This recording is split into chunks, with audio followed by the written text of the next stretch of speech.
The South Carolina Hall of Fame was founded in Myrtle Beach in 1973 to recognize and honor contemporary and past citizens who have made outstanding contributions to South Carolina's heritage, history, and progress.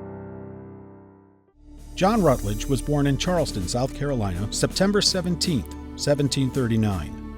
He and his youngest brother, Edward, would both become statesmen who were instrumental in the forging of our young nation. John Rutledge rose to prominence in South Carolina politics very quickly. He was very much well known and a very strong leader. Rutledge took an early interest in the practice of law and studied it, like many of his contemporaries, at the Middle Temple in London, and served as a prominent Charleston legal counsel before the American Revolution. On May 1, 1763, he married Elizabeth Grimke, and the couple had 10 children. He first became involved in the affairs of state, chairing a committee as the youngest delegate to the Stamp Act Congress. The Stamp Act was a tax by the British government, an attempt by them to cover some of the costs of the French and Indian War that they had incurred, and by taxing the colonists. It was not well received. There was uproars in all the major cities. In 1776, just prior to the start of the American Revolution, Rutledge was elected as president of the state of South Carolina and set out to bolster the state's coastal defenses against an impending British invasion. He ordered the construction of a fort on Sullivan's Island to protect the city of Charleston's harbor. On June 28, 1776, the British indeed attacked the partially built fortress. The cannonballs hurled by the British fleet were absorbed and often repelled back at the ships by the palmetto tree fortified walls of what would eventually be named Fort Moultrie. In 1779, after a new state constitution had been revised, John Rutledge was elected governor, with the British Army quickly closing in on the city of Charleston once again.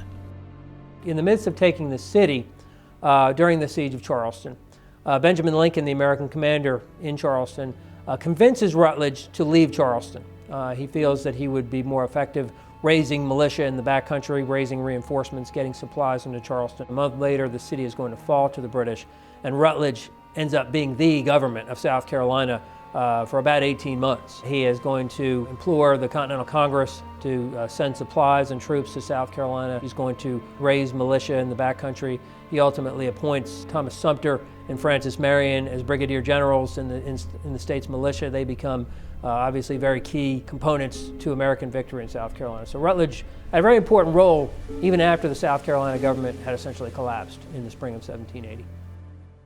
John Rutledge remained a very important figure for South Carolina even after the Revolutionary War. He served in the Constitutional Convention, was one of the 4 South Carolina signers of the Constitution, along with Charles Pinckney and Charles Cotesworth Pinckney, Pierce Butler. Rutledge played a significant role in the crafting of the U.S. Constitution.